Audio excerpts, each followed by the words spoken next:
السلام علیکم دادی جان۔ وعلیکم السلام بیٹا، کہاں گئی تھی؟ دادی جان میں کسی کام سے گیا تھا۔ سا کیا کام تھا؟ اتنی رات ہو گئی۔ دادی جان ضروری کام تھا نا، اسے نپٹانا ضروری تھا۔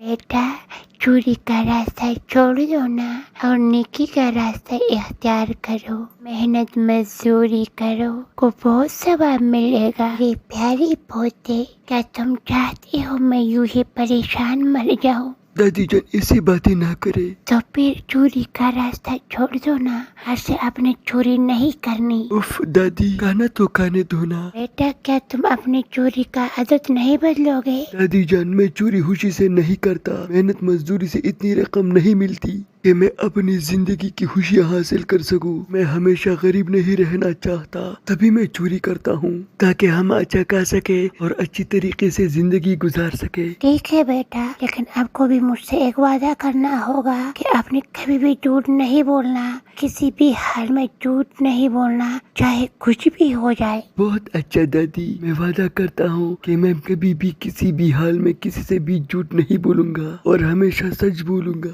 سچ ہی تو بولنا ہے، بول لیں گے۔ بیٹا میرے لیے اتنا کافی ہے کہ آپ جھوٹ نہیں بولنا۔ وزیر صاحب، اگر آپ کو لگتا ہے کہ مجھے خبر نہیں تو مجھے اچھی طرح خبر آئی ہے کہ میری سلطنت میں بہت کچھ ہو رہا ہے۔ راجہ صاحب ایسا کچھ نہیں ہے، مجھے پتہ چل گیا ہے کہ میری سلطنت میں بہت چوریاں ہو رہی ہیں۔ مجھے لگتا ہے مجھے خود نکلنا پڑے گا۔ راجہ صاحب اب آرڈر تو کرے، کل تک دربار برخاست ہوتے ہیں، آج میں خود نکلتا ہوں کہ میری سلطنت میں کیا کیا ہو رہا ہے۔ یہ لوگ تو مجھ سے چھپا رہے ہیں لیکن میں خود ہی آج نکل رہا ہوں۔ میری پیاری دادی جان، جو مزہ چوری کرنے میں ہے نا وہ مزدوری میں کہا ہے۔ نوجوان کہاں جا رہے ہیں؟ یہ بیکاری مجھ سے کیا چاہتا ہے یار، لیکن اب میں جھوٹ بھی نہیں بول سکتا کیونکہ دادی سے میں نے وعدہ کیا ہے کہ میں کبھی بھی جھوٹ نہیں بولوں گا۔ یار میں ایک چور ہوں، راجہ کے محل میں چوری کرنے جا رہا ہوں۔ میں نے سنا ہے کہ وہاں بہت مال ہے، بہت ہیری جواہرات ہے۔ نوجوان، تم جانتے ہو کہ محل میں سپاہیوں کا کڑا پہرا رہتا ہے، تم فوراً پکڑے جاؤ گے اور پھر سزا بھی ملے گی۔ جانتا ہوں لیکن کوئی نہ کوئی طریقہ تو نکال ہی لوں گا محل کے اندر گھسنے کا۔ ٹھیک ہے، اگر ایسی بات ہے تو پھر میرے ساتھ آ جائیے، میں تمہیں محل کے اندر جانے کا ایک خفیہ راستہ بتاتا ہوں جو مجھے معلوم ہے۔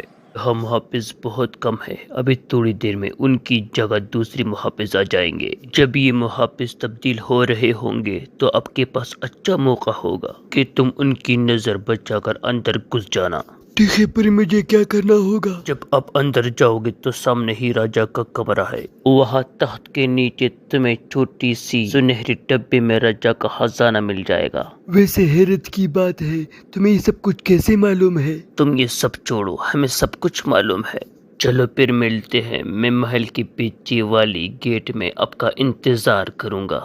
ارے یار، اتنی قیمتی ہیری اور جواہرات ہے، اب تو میں امیر ہو جاؤں گا۔ اتنی ہیری جواہرات ہے، آج میں امیر ہو جاؤں گا، میں غریب نہیں رہوں گا۔ تو 3 ہیری ہے، ایک سے تو میرا کام ہو جائے گا، ایک اس غریب کو دوں گا، ایک میرا ہو جائے گا، اس سے میرا کام چل جائے گا یار، ایک کافی ہے۔ زیادہ لالچ اچھا نہیں ہوتا یار، میں تو شک میں پڑ گیا ہوں، یہ شخص کون ہو سکتا ہے؟ اور میں تو جھوٹ بھی نہیں بول سکتا کیونکہ میں نے دادی سے وعدہ کیا ہے کہ میں کبھی بھی جھوٹ نہیں بولوں گا۔ اب تو ان کو ایک ہیرا دینا ہوگا۔ نوجوان، کچھ ملا کہ نہیں؟ ویسے ہی وقت برباد کر دیا۔ ارے یار میں جہاں بھی جاتا ہوں نا خالی ہاتھ نہیں آتا۔ پھر کیا ملا آپ کو؟ یار ادھر تو خزانہ بھرا ہوا تھا لیکن میں نے صرف 2 ہیرے چوری کیے، ایک آپ کے لیے ایک خود کے لیے، یہ ہمارے لیے زندگی بھر کے لیے کافی ہے نا۔ یہ لو یار، ایک ہیرا آپ رکھ لو، اس کام میں آپ نے بھی میرا مدد کی ہے اس لیے تم بھی حقدار ہو۔ پاگل، سارے خزانے کو لے آتے۔ ارے نہیں بھائی، یہ بہت قیمتی ہیرے ہے، یہ زندگی بھر کے لیے کافی ہے نا۔ پھر چلتے ہیں، ٹھیک ہے، پھر ملیں گے۔ ٹھیک ہے نوجوان، اللہ حافظ۔ مجھے معلوم ہوا ہے کہ کل رات میرے کمرے میں چوری ہوئی ہے، جاؤ دیکھو اور آ کر مجھے بتاؤ کہ کیا چوری ہوا ہے۔ سردار، یہ کیسے ہو سکتا ہے؟ مجھے نہیں پتا، لیکن میرے کمرے سے بہت مال چوری ہوا ہے۔ ارے راجہ صاحب، یہ کیسے ہو سکتا ہے؟ جناب وزیر، فالتو باتیں مت کرو، جا کر مجھے بتاؤ کہ کیا چوری ہوا ہے، جلدی جاؤ۔ حضور، عجیب بات ہے، کتنا عجیب اور بیوقوف چور تھا جو تینوں ہیرو کے بجائے دو تو لے گیا ہے اور ایک کو یہی چھوڑ کر رکھ گیا ہے۔ یہ میں اپنے پاس رکھ لیتا ہوں، راجا سمجھے گا کہ چور تینوں ہیرے لے گیا ہے، کسی کو کیا پتہ چلے گا کہ تیسرا ہیرا میرے پاس ہے۔ دور سارا خزانہ چوری ہو گیا ہے، اب کی بات تو سچ نکلی، چور تینوں ہیرے لے اڑا۔ ہاں مجھے پتا ہے، لیکن ہمیں یہ بھی پتا ہے کہ کس نے چوری کی ہے۔ تو بتائیے نا حضور، کس نے چوری کیا ہے؟ پچری گاؤں میں ایک لڑکا رہتا ہے جس کا نام عبد الودود ہے، یہ چوری اس نے کی ہے۔ راجا صاحب، آپ کو کیسے پتا کہ یہ چوری اس نے کی ہے؟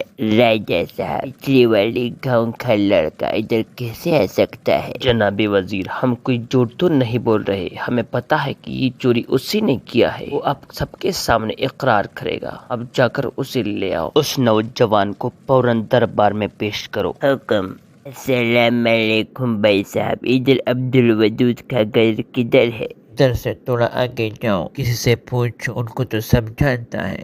السلام علیکم بھائی صاحب، خوش آمدید۔ خوش آمدید چھوڑو بھائی صاحب، آپ کو راجا صاحب نے بلایا ہے۔ ارے بیٹے، کون ہے؟ آپ کو کس نے بلایا ہے؟ دادی جان، اب اندر جائیے، کچھ بھی نہیں ہے، اب فکر مت کرے۔ سیاح راجا صاحب نے مجھے کیوں بلایا ہے؟ اس وقت تو آپ نے یہ نہیں سوچا یہ راجا کا کمرہ ہے جب چوری کرتے تھے، اور ابھی آپ کو فکر ہے۔ کو یہ سب کیسے پتا؟ السلام علیکم راجا صاحب، آداب۔ وعلیکم السلام نوجوان، کل رات آپ نے چوری کیا ہے، کیا یہ سچ ہے؟ ہاں حضور، میں نے چوری کیا ہے۔ نوجوان، کیا تم نے راجا کے کمرے سے 3 ہیرے چرائے ہیں؟ راجا صاحب، ہاں میں مانتا ہوں کہ میں نے چوری کیا ہے، لیکن میں نے 3 ہیرے نہیں چرائے، میں نے ایک ہیرا ڈبے میں ہی چھوڑ دیا تھا اور صرف 2 ہیرے میں نے چوری کیے تھے۔ چپ بدماش، تم جھوٹ بول رہے ہو، تم نے 3 ہیرے ہی چوری کی ہے۔ کون سا ایسا چور ہوگا جو 3 ہیروں میں سے 2 تو لے جائے اور ایک کو وہی چھوڑ جائے؟ یہ تو بڑے پیش قیمتی ہیرے ہیں، اسے کون ایسا چھوڑ سکتا ہے؟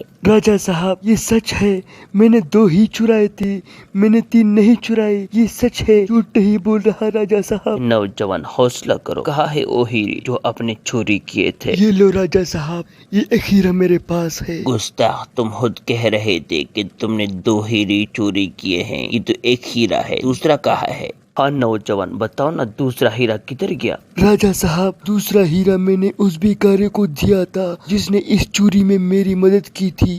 حد ہوتی ہے یار، یہ بھی تم جھوٹ بول رہے ہو۔ کون سا ایسا چور ہوگا جو اپنی چوری کا مال کسی اور کے ساتھ بانٹے گا، اور وہ بھی اتنا پیش قیمتی ہیرا؟ یہ نوجوان جھوٹا نہیں ہے، یہ سچ بول رہا ہے۔ رات کو جو بیکاری اس نوجوان کو ملا تھا نا، وہ کوئی اور نہیں، میں خود تھا، اور واقعی میں اس نے مجھے ایک ہیرا دیا تھا۔ مسئلہ دوسری ہیرے کا نہیں بلکہ تیسری ہیرے کا ہے۔ ایک ہیرا اس نوجوان کے پاس ہے اور دوسرا میرے پاس ہے، تو سوال یہ پیدا ہوتا ہے یہ تیسرا ہیرا کدھر گیا جو اس نوجوان نے ڈبے میں ہی واپس چھوڑ دیا تھا؟ آؤ مل کر تیسری ہیرے کو تلاش کرتے ہیں، پہلے تو وزیر خاص کی تلاشی لیا جائے۔ راجا صاحب، میں تو آپ کا وزیر خاص ہوں، آپ یہ کیا بول رہے ہیں؟ جناب وزیر، مجھے پالتو باتیں سننے کی عادت نہیں ہے، یہ میرا فیصلہ ہے۔ جناب وزیر، وزیر خاص کی تلاشی لیا جائے۔ جی حکم سردار۔ یار وزیر صاحب، راجا کو کچھ نہ بتاؤ، اس ہیرے کو بیچ کے نہ دونوں پس میں پیسے تقسیم کریں گے۔ نظر چاہتا ہوں لیکن میں راجا صاحب کے ساتھ بے ایمانی نہیں کر سکتا۔ راجا صاحب، تیسرا ہیرا اس وزیر کے پاس ہے۔ میں نے اپنے وزیر پر اعتماد اور بھروسہ کیا، لیکن میرے وزیر نے مجھے دھوکہ دیا، اب اس کو اس دھوکے کی سزا ضرور ملے گی۔ جلاد، وزیر خاص کا سر قلم کر دیا جائے۔ اس نوجوان نے بھی چوری کا جرم کیا ہے، لیکن اس نوجوان نے کسی بھی صورت میں سچ بولنا نہیں چھوڑا، اس لیے اگر یہ اس بڑے دربار میں سب کے سامنے اس چوری کے کام سے توبہ کر لے اور اللہ سے معافی مانگے اور آئندہ چوری نہ کرنے کا وعدہ کر لے، تو میں نہ صرف اسے معاف کروں گا بلکہ وزیر کے عہدے پر بھی مقرر کر دوں گا۔ میں سچ دل سے توبہ کرتا ہوں کہ آئندہ میں کبھی بھی غلط کام نہیں کروں گا۔ اللہ کا شکر ہے دادی سے وعدہ کر کے اور سچ بولنے سے میری جان بچ گئی۔ سابقہ وزیر کی گردن کاٹ دیا جائے۔ حضور۔ حضور میں کچھ کہنا چاہتا ہوں۔ ہاں جناب وزیر خاص، بتائیے آپ کیا کہنا چاہتے ہیں؟ حضور پرانی وزیر نے یقیناً غلطیاں کی ہیں، لیکن میں سمجھتا ہوں کہ اسے بھی اس طرح توبہ کرنے سدھرنے کا موقع ملنا چاہیے جسے آپ نے مجھے توبہ کر کے ایک موقع